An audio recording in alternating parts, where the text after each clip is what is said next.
starring Tex Madison and the Madman Scooby-Doo gang. Say what? I said it and I meant it. Okay, well, good evening, ladies and gentlemen. We have a fantastic show tonight. We've got a guy named Max Crook. We've got something called the Big Little Show Band. We've got something called a Musitron, and it all adds up to the story of... Runaway! Runaway. I'm Tex Madison, and welcome to the 60s, all right? 1, 2, 3, 4!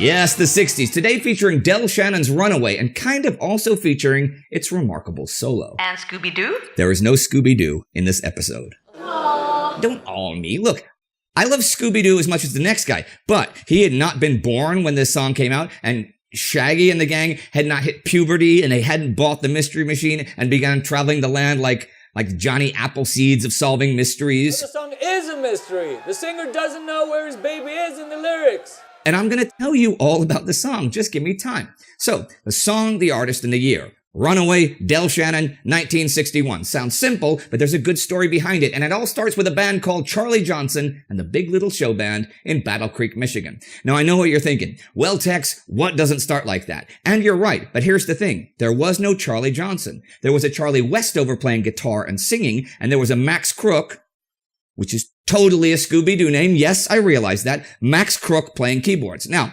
this group with these guys would win a recording contract in 1960, right? But their recording session for Big Top Records in New York was a failure. But there are a couple of remarkable things about that period of time for the band. For one thing, Charlie Westover began calling himself Del Shannon, and Max Crook became Maximilian Crook. Now, you might think that sounds like some kind of inventor, and you'd actually be right. For Maximilian Crook played an electric keyboard that he sort of invented called a Musitron. And here to tell us about the Musitron is our electric keyboard history correspondent, Little Miss Lonely. Are you there, Little Miss Lonely? I am indeed. Great to be here. And where exactly is here?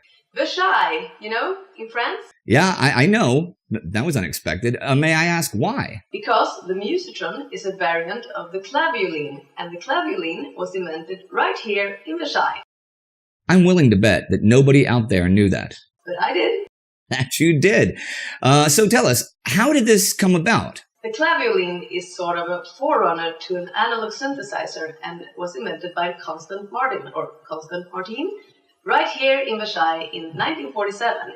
It was a keyboard, usually 3 octaves, and an amplifier and speaker unit. It had switches that changed the tone and added vibrato and other effects. That's really cool, and actually, especially for 1947. I know. It also used a vacuum tube oscillator to produce a sound wave that was almost square-shaped and could then be filtered.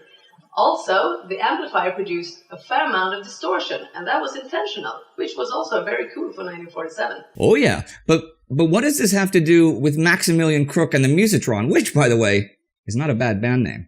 Well, Tex, why don't you take a guess? Okay, well, if I had to make a wild guess, I'd say that in 1959, Maximilian Crook built his Musitron out of a clavio line that he heavily enhanced with new resistors, TV tubes, and even parts of reel-to-reel tape machines, but was unable to patent the Musitron because the parts were all pretty much patented already. One hell of a guess there, Tex. Right on the money. And now, a word from our sponsors. I love mysteries. I hate mysteries. I am entirely ambivalent about mysteries. Well, don't speak too soon, because here's my patented Mysterytron 2000. Is it an instrument? Is it a bar? Ha ha! Using space-age technology, the Mysterytron 2000 is an instrument and a bar. You can play it like an instrument? You can drink it like a bar? Yes and yes. The only real mystery is how have you lived without it until now? We don't know. I'm playing a rockin' tune. We're enjoying some sort of a beverage. The Mysterytron 2000, because nothing goes together better than music and alcohol. And we're back, ladies and gentlemen. The newly rechristened Del Shannon and Maximilian Crook rewrote and then re-recorded an earlier song that they had written, Little Runaway, now called simply Runaway, which featured that legendary solo by Crook's homemade instrument.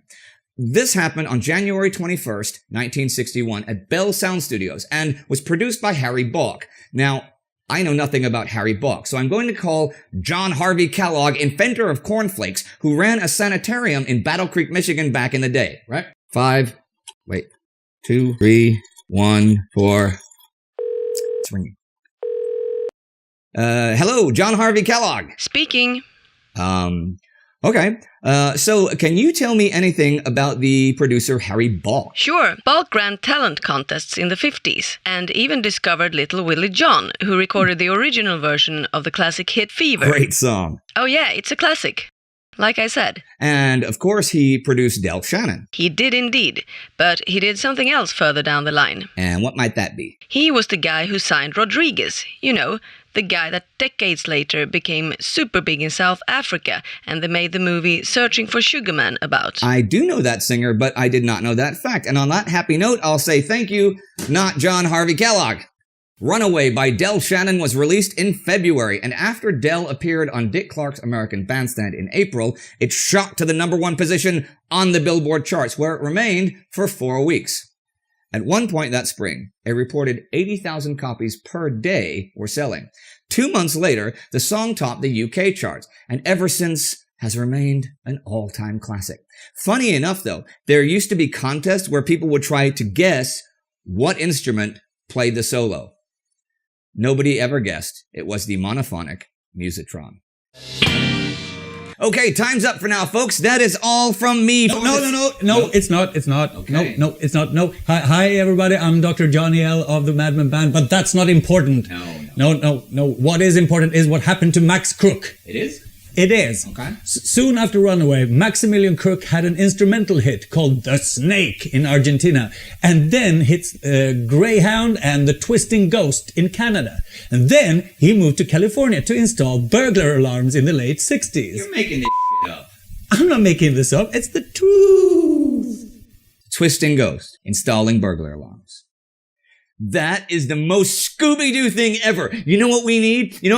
We need some crazy mystery-solving kids doing the twist! I'm so glad we solved yet another mystery. Me too. And whoever thought the villain would be Mr. Johnson from the amusement park? Ladies and gentlemen, our time is really up for today, but I'd like to thank Little Miss Lonely, Dr. Johnny L., the Madmen Band, not John Harvey Kellogg, and of course our sponsor, Dr. L's Mysterytron 2000, and our producers, Porter and Thorell Syndrome, Tinstream, and Megapixel. If there is anything else worth knowing about Runaway that we have not covered for some reason, or if there's anything else on your 60s mind, tell us in the comments. You can listen to the Madmen Band's version of Runaway right here, and you can listen to Del Shannon's classic right here. Do not forget to subscribe, and remember, you are always welcome back to the 60s. See you soon. 1, 2, 3, 4!